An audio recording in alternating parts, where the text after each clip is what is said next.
Hello नमस्कार जय हिंद वंदे मातरम साथियों। टीडीपी द ट्रिम पॉइंट के यूट्यूब चैनल पर आप सभी का हार्दिक स्वागत व अभिनंदन है। देखिएगा प्रतिदिन की तरह ही सॉइल साइंस की आज की इस क्लास को हम कंटिन्यू करेंगे।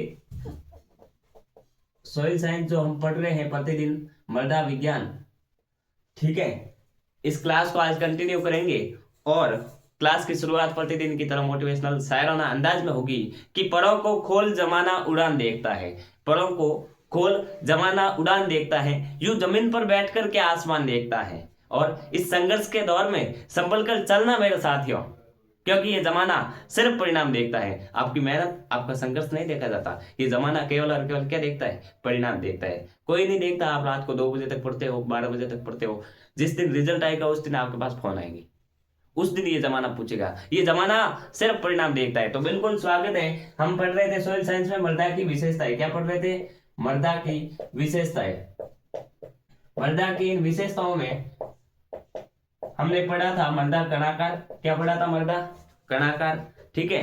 मृदा कणाकार के बाद हमने पढ़ा था मृदा रंध्रावकाश, ठीक है, और मृदा जल आज हम पढ़ेंगे, ठीक है। मृदा कणाकार हो गया था, मृदा रंध्रावकाश हो गया था। इसके अलावा मृदा की एक हमने विशेषता देखी, मृदा संरचना। कौन सी देखी? मृदा संरचना। आज जो है हम अगली एक विशेषता देखेंगे जिसका नाम है मृदा जल। क्या नाम है? मृदा जल। अब जब हम किसी विशेषता को पढ़ रहे हैं, कोई हेडिंग लिख रहे हैं, तो वो है क्या उस बारे में पता होना चाहिए। तो पहला प्रश्न बनता है इसकी परिभाषा से कि मृदा जल क्या है, मृदा जल किसे कहते हैं। What is the definition of soil water? What is the definition of soil water? देखिएगा, इसको कहते हैं सोइल वाटर। क्या कहते हैं? Soil water. क्या कहते हैं सर? Soil water. अगर मैं बात करूं इसके डेफिनेशन की, परिभाषा की, तो जो मृदा मृदा कणों के मध्य, क्या सर?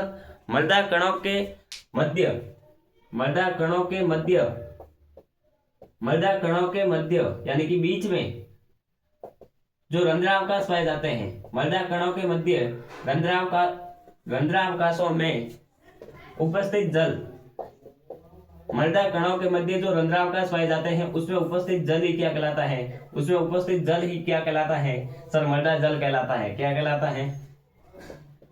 मृदा जल कहलाता है। क्या कहलाता है सर? मृदा जल कहलाता है। क्या कहलाता है? मृदा जल कहलाता है। इस बात का थोड़ा सा क्या रखना है? ध्यान रखना है। तो परिभाषा यहां से हो गई, मृदा कणों के मध्य रंध्रावकाशों में उपस्थित जल मृदा जल कहलाता है, ठीक है। अब आप देखिएगा अगला पॉइंट, मृदा जल का भौतिक वर्गीकरण। मृदा जल का भौतिक वर्गीकरण। अगर इस मृदा जल का हम करें क्लासिफिकेशन, क्या करें सर? क्लासिफिकेशन, और वो भी फिजिकल रूप से, भौतिक रूप से यदि मृदा कणों का वर्गीकरण किया जाए तो आप देखिएगा, आप अगला पॉइंट लिखेंगे भौतिक रूप से, भौतिक रूप से मृदा कणों का वर्गीकरण, ठीक है। तो पहला आता है इसमें आर्द्रता ग्राही जल। कौन सा आता है सब? पहला आर्द्रता ग्राही जल, आर्द्रता ग्राही जल, ठीक है। दूसरा आता है केसीय जल। पहला तो आता है आर्द्रता ग्राही जल, आर्द्रता ग्राही जल, है ना। दूसरा आता है सर केसीय जल। कौन सा आता है सर? केसीय जल, ठीक है। और तीसरा आता है आपके पास, कौन सा सर? तीसरा आता है गुरुत्वाकर्षण जल। कौन सा सर? गुरुत्वाकर्षण जल, ठीक है। फिजिकल रूप से जब हम सॉइल वाटर का क्लासिफिकेशन करते हैं, सॉइल वाटर का क्लासिफिकेशन करते हैं फिजिकल रूप से, भौतिक रूप से, है ना, तो ये हमारे पास आते हैं 3 टाइप। कितने टाइप आते हैं सर? 3 टाइप्स आते हैं। इंग्लिश मीडियम वालों साथ साथ बता रहा हूं, 3 टाइप आते हैं, आर्द्रता ग्राही जल, केसीय जल और गुरुत्वाकर्षण जल या गुरुत्वीय जल, ठीक है। इस बात का थोड़ा सा क्या रखना है? ध्यान रखना है। अब हम एक एक जल को पढ़ेंगे, ठीक है। सबसे पहले पढ़ेंगे आर्द्रता ग्राही जल क्या होता है, फिर देखेंगे केसीय जल के बारे में, देन इसके बाद तत्पश्चात हम बात करेंगे किसकी सर? किसके सर? गुरुत्वीय जल की। किसकी सर? गुरुत्वीय जल की। एक एक जल की बात करते हैं। तो पहला जल साथियों हमारे पास आता है आर्द्रता ग्राही जल। कौन सा सर? आर्द्रता ग्राही जल, आर्द्रता ग्राही जल। अगर मैं बात करूं आर्द्रता ग्राही जल की, किसकी बात करूं सर? आर्द्रता ग्राही जल की, ठीक है। आर्द्रता ग्राही जल की अगर हम बात करें तो आप देखिएगा, ये मृदा जल 31 बार या अधिक पर संग्रहित होता है। अब इसका संग्रहण जो है इसका संग्रहण होता है 31 बार या इससे अधिक बार, 31 बार या इससे अधिक बार। मृदा जल का जब मैं संग्रहण की बात करूं, आर्द्रता ग्रही जल में संग्रहण की बात करूं, तो 31 बार या इससे अधिक जल पर इसका क्या होता है, संग्रहण होता है। एक तो इस बात का ध्यान रखना है। दूसरा कि सर केवल सूक्ष्म जीवों को उपलब्ध होता है। ये जल केवल और केवल किसको उपलब्ध होता है, सूक्ष्म जीवों को उपलब्ध होता है। और ये वेरी इंपॉर्टेंट पॉइंट है, ध्यान रखना। ये पूछा गया पॉइंट है, ध्यान रखना कि केवल सूक्ष्म जीवों को उपलब्ध जल कौन सा होता है। भाई 3 प्रकार है, आर्द्रता ग्रही, गैसीय और गुरुत्वीय। अब आपको पूछा जाता है कि जो आर्द्रता ग्रही जल है, ठीक है, नाम थोड़ा सा मैं भूल रहा हूं, देखिएगा। आर्द्रता ग्रही जो जल है, इसके साइंस में पूछा जाता है कि बताइए निम्न में से कौन सा जल केवल सूक्ष्म जीवों को उपलब्ध होता है। तो केवल सूक्ष्म जीवों को उपलब्ध होने वाला है आर्द्रता ग्रही जल। केवल सूक्ष्म जीवों को, देखो इसकी ट्रिक अगर कॉन्सेप्ट में बताऊं तो सूक्ष्म मतलब छोटे छोटे होते हैं जीव, सूक्ष्म मतलब छोटे छोटे जीव। हाँ सर, सूक्ष्म जीव छोटे छोटे होते हैं। आर्द्रता का एक शब्द पकड़ो आप, आधा। आर्द्रता से आधा याद रखो, क्या, आधा, ठीक है। और आधा हिस्सा किसके पास रहेगा, जो छोटे छोटे होंगे। आधा हिस्सा हमेशा किसके पास जाता है, जो छोटे छोटे होते हैं, ठीक है। तो आर्द्रता ग्रही केवल और केवल सूक्ष्म जीवों को उपलब्ध जल होता है। केवल किसको उपलब्ध होता है सर, सूक्ष्म जीवों को उपलब्ध जल होता है। कहां पाया जाता है, 31 बार या इससे अधिक पर, ठीक है। इस बात का थोड़ा सा क्या रखना है, ध्यान रखना है। अब आर्द्रता ग्रही जल जो है मृदा कणों के चारों ओर आसंजन बल के द्वारा जुड़ा होता है। अब ये जो मृदा कणों के चारों ओर, ठीक है, मृदा कणों के चारों ओर ये जुड़ा होता है।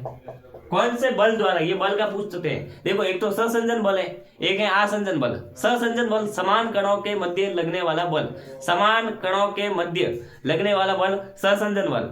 आसंजन बल असमान कणों के अणुओं के मध्य लगने वाला बल, ठीक है। ये 2 प्रकार के बल आप मुख्य रूप से देखते हो, ठीक है। अब ये जो आर्द्रता ग्रही जल है, इसके सेंस में जब मैं बात करूं तो आप देखिएगा मृदा कणों के मध्य जो है आर्द्रता ग्रही जल जो है वो कौन से बल द्वारा जुड़ा रहता है, तो आसंजन बल। तो आप कहोगे मृदा कणों के मध्य, लिखोगे मृदा कणों के मध्य आसंजन बल द्वारा जुड़ा रहता है। आसंजन बल द्वारा क्या रहता है सर, जुड़ा रहता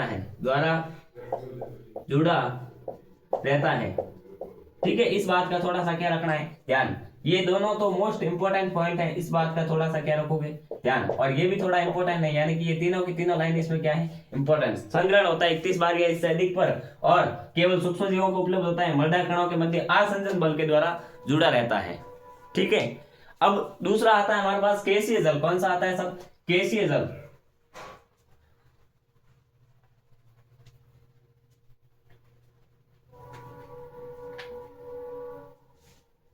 संग्रहण सूक्ष्म जीव बल, संग्रहण, अरे सर ये क्या, ये एक ट्रिक है 3 लाइनों को 3 शब्दों में कन्वर्ट करके याद करने की। संग्रहण, सूक्ष्म जीव और बल, ये 3 शब्द याद रहेंगे तो 3 लाइनें ऑटोमेटिक याद हो जाएगी। यस बोलिए, 3 शब्द याद रहेंगे तो 3 लाइनें याद हो जाएगी, संग्रहण, सूक्ष्म जीव और बल। यदि आपने उन तीनों लाइनों को एक बार यदि ढंग से रीड भी किया है तो आपको डेफिनेटली याद रह जाएगा। जैसे ही आप कहोगे ये 3 शब्द के, जैसे ये नाम आया आर्द्रता ग्रही जल, तो आप कहोगे संग्रहण, सूक्ष्म जीव और बल, यानी कि SSB। आर्द्रता ग्रही कौन है सर, SSB। S से संग्रहण, संग्रहण अगर आपने पढ़ा है तो कितने पे होता है, 31 बार या इससे अधिक पर, 31 बार या इससे अधिक पर। फिर सूक्ष्म जीव, हाँ सर आधा सूक्ष्म जीव, आधा हमेशा सूक्ष्म जीवों को उपलब्ध होता है, तो केवल सूक्ष्म जीवों को उपलब्ध होता है। इस बात का थोड़ा सा क्या रखना है, ध्यान। फिर बल, यदि आपने एक बार लाइन रीड की है तो कौन सा बल लगता है सर, आसंजन बल। और आप देख सकते हैं 3 शब्दों में तीनों लाइनें याद हो गई कि नहीं होगी, बिल्कुल हो गई सर। संग्रहण, सूक्ष्म जीव, बल, 3 शब्द 3 लाइन, क्लियर हो गई क्या, बिल्कुल। और ये तीनों मोस्ट वेरी वेरी इंपॉर्टेंट है, बार बार पूछी जाती है। अब आप देखिएगा अगला आता है गैसीय जल। कौन सा आता है सर, गैसीय जल। इसको केशिका जल भी कहते हैं, है ना, गैसीय जल, गैसीय जल। अगर मैं बात करूं गैसीय जल के साथियों, ठीक है, तो ये जल, ठीक है, 31 बार और फील्ड कैपेसिटी 0.33 बार के मध्य संग्रहित रहता है, ठीक है, बिल्कुल बिल्कुल। ये पेड़ पौधों को जड़ों के द्वारा आसानी से अवशोषित करता है। अब ये कहां पाया जाता है, पेड़ पौधों की जड़ों में, ठीक है। अब ये पेड़ पौधों की जड़ों को, ये पेड़ पौधों की जड़ों को, पहला पॉइंट देखिएगा, ये पेड़ पौधों की जड़ों को, ये पेड़ पौधों की जड़ों को, ये पेड़ पौधों की जड़ों को, देखिएगा ये पेड़ पौधों की जड़ों को, तो आप कहोगे सर पेड़ पौधों की जड़ों को, सॉरी जड़ों के द्वारा, है ना, जड़ों के द्वारा आसानी से अवशोषित किया जाता है, जड़ों के द्वारा आसानी से क्या किया जाता है, अवशोषित। आपको पूछा जाता है कि निम्न में से कौन सा जल, निम्न में से कौन सा जल पेड़ पौधों की जड़ों के द्वारा आसानी से अवशोषित किया जा सकता है, तो वो कौन सा है सर, कौन सा है सर, केसीय जल है, द्वारा आसानी से अवशोषित किया जाता है, आसानी से अवशोषित किया जाता है, ठीक है, किया जाता है, ठीक है। ये पॉइंट आप इसमें थोड़ा सा क्या रखोगे, ध्यान रखोगे। तो सर ये पेड़ पौधों की जड़ों के द्वारा आसानी से क्या किया जाता है, अवशोषित किया जाता है। अब अगला आता है गुरुत्वीय, कौन सा जल है सर, गुरुत्वीय जल, गुरुत्वीय जल कौन सा है सर, गुरुत्वीय जल, इसको गुरुत्वाकर्षण जल भी कहते हैं, है ना। गुरुत्वीय जल की अगर मैं बात करें तो ये जल मृदा में 1 से 3 बार, ठीक है, ये आप नहीं याद रखोगे तो भी चलेगा, बार वाला पॉइंट केवल और केवल किस में याद रखना है, आर्द्रता ग्राही में, जो 31 बार या इससे अधिक पर उपलब्ध होता है, ठीक है। गुरुत्वीय जल में आप देखिएगा सिंचाई या वर्षा के बाद सूक्ष्म या बड़े रंध्रावकाशों में पानी भर जाता है, बाद में ये जल गुरुत्वीय बल के कारण नीचे चला जाता है। अब देखो पहला पॉइंट तो यही कि इसको गुरुत्वीय बल कहते क्यों है, गुरुत्वीय बल क्यों कहते हैं, तो जब हम सिंचाई करते हैं मृदा में, खेत में जब सिंचाई की जाती है या फिर क्या होती है, वर्षा होती है, किसी न किसी कारणवश जब मृदा में पानी पहुंचता है, ठीक है, तो आप देखिएगा ये जमीन की सरफेस है, ये जमीन की क्या है, सरफेस है, सब सतह है, क्या है, जमीन की मृदा की सतह है। इस सतह की जब मैं बात करूं तो आप देखिएगा जब सिंचाई की जाती है या वर्षा होती है, जब सिंचाई की जाती है या वर्षा होती है, तो वर्षा या सिंचाई के बाद जो सतह पर पानी इकट्ठा होता है, जो सतह पर मृदा की सतह पर जो पानी इकट्ठा होता है, वो पानी गुरुत्वाकर्षण बल के कारण, कौन से बल के कारण, गुरुत्वाकर्षण बल के कारण नीचे चला जाता है और नीचे जमीन के अंदर, मृदा के अंदर अवशोषित नहीं, संग्रहित हो जाता है, क्या हो जाता है, संग्रहित हो जाता है, और उस संग्रहित जल को क्या कहते हैं, गुरुत्वीय जल कहते हैं। समझ में आया इसको गुरुत्वीय जल क्यों कहते हैं, क्योंकि ये सतह पर आने के बाद गुरुत्वाकर्षण बल के कारण संग्रहित हो जाता है मृदा के अंदर। इस बात का थोड़ा सा क्या रखना है, ध्यान रखना है। अब आप देखिएगा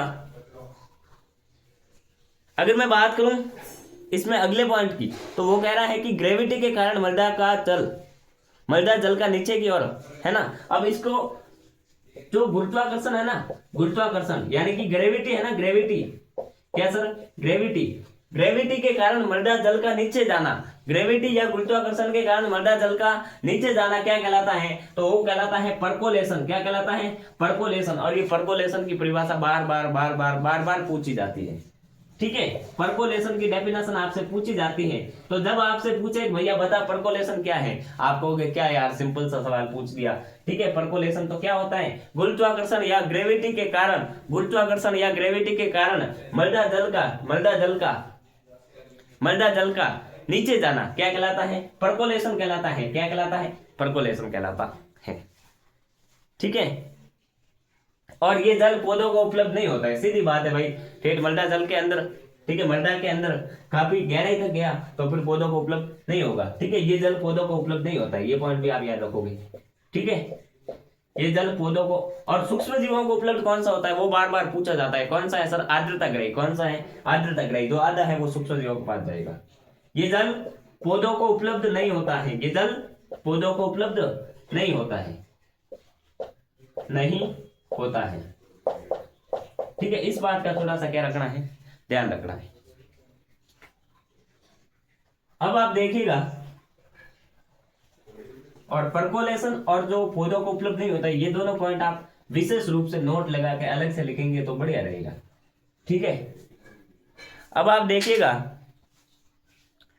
अगला एक डेफिनेशन आता है आपके पास, जल धारण क्षमता, क्या सर, जल धारण क्षमता। आपको पूछा जाता है कि भैया बताओ जल धारण क्षमता, जल धारण क्षमता। मैं अक्सर कहता हूं, क्लास में हमेशा कहता हूं कि यदि किसी शब्द को पकड़ लोगे, शब्द को तोड़ना सीख जाओगे तो शब्द का अर्थ हंसते हंसते बता दोगे। जिस दिन शब्द को तोड़ना सीख जाओगे, जिस दिन शब्द को तोड़ना सीख जाओगे उस दिन शब्द का अर्थ समझ में आ जाएगा। सर जल मतलब वाटर, पानी, है ना, H2O, है ना, H2O, ये जो जल है, इस जल में क्या लिखा हुआ है, धारण क्षमता। धारण मतलब धारण करने की क्षमता, धारण मतलब ग्रहण, संग्रहण, ये तो होता है सब सीधा सा मतलब। ठीक है, इस जल के धारण करने की क्षमता, कैपेसिटी, किसी भी कार्य को करने की कितनी अपने अंदर वो पावर है, उसी को क्या कहते हैं, कैपेसिटी कहते हैं, पावर कहते हैं, क्षमता कहते हैं, क्या कहते हैं, क्षमता कहते हैं। तो जल धारण क्षमता, हमने इस शब्द को थोड़ा, जल, जल धारण मतलब ग्रहण करने की, ठीक है, क्षमता मतलब शक्ति, जल ग्रहण करने की शक्ति, यही तो निकल रहा है सीधा सा। जब हम इस शब्द को तोड़ते हैं तो इसका मतलब सीधा सा यही तो निकल रहा है भाई, जल को ग्रहण करने की शक्ति। अब देखो व्यवस्थित रूप से किताबों वाले क्या कहते हैं कि मृदा द्वारा जल की अधिकतम मात्रा को धारण करने की क्षमता। जो मृदा है, जो मृदा है, मृदा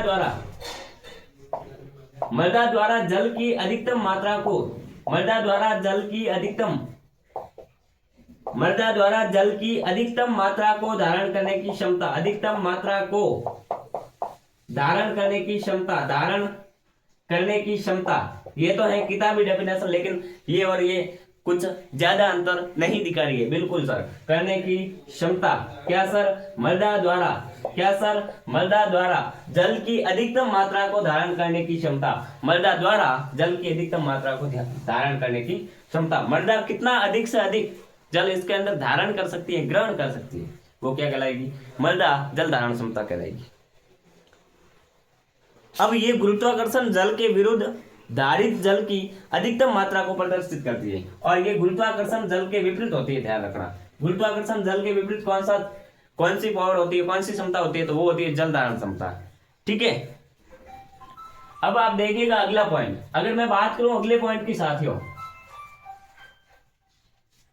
ठीक है, तो अगला पॉइंट आपके पास आता है क्षेत्र क्षमता। कौन सा सर, क्षेत्र क्षमता, एरिया कैपेसिटी। अब देखो सर, इस शब्द को जब तोड़ते हैं, एरिया कैपेसिटी, क्या सर, एरिया कैपेसिटी, क्षेत्र क्षमता, क्षेत्र की पावर, क्षेत्र की पावर किस बात में देखिएगा, क्षेत्र क्षमता पर। अब आपको पूछा क्या जाता है, पहला प्रश्न पूछा जाता है क्षेत्र क्षमता पर मृदा जलदाब कितना होता है। क्षेत्र क्षमता पर क्या पूछा जाता है, मृदा जलदाब, क्या पूछा जाता है, मृदा जलदाब। देखिएगा क्षेत्र क्षमता पर क्या पूछा जाता है सर, मृदा जलदाब, मृदा जलदाब। क्षेत्र क्षमता पर क्या पूछा जाता है, मृदा जलदाब पूछा जाता है। ठीक है, मृदा जलदाब पूछा जाता है। तो क्षेत्र क्षमता पर मृदा जलदाब कितना होता है सर, तो आप कहोगे 1/3 बार, यानी कि 0.33 बार।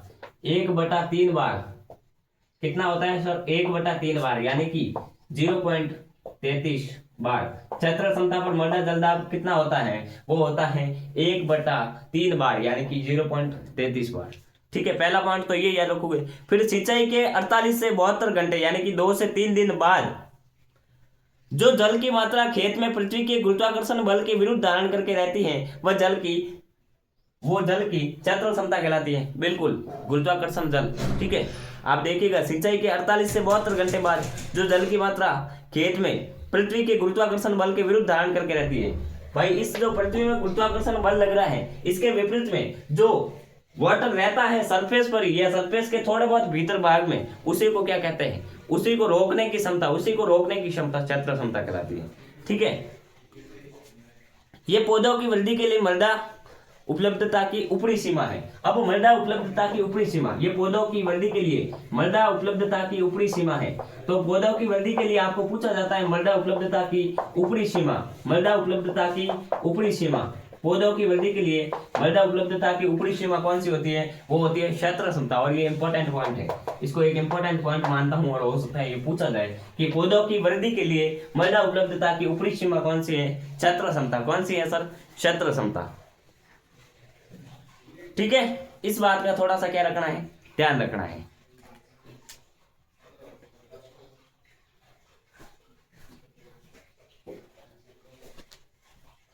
ठीक है, इसको इंग्लिश में क्या कहते हैं, एरिया कैपेसिटी। क्या कहते हैं, एरिया कैपेसिटी।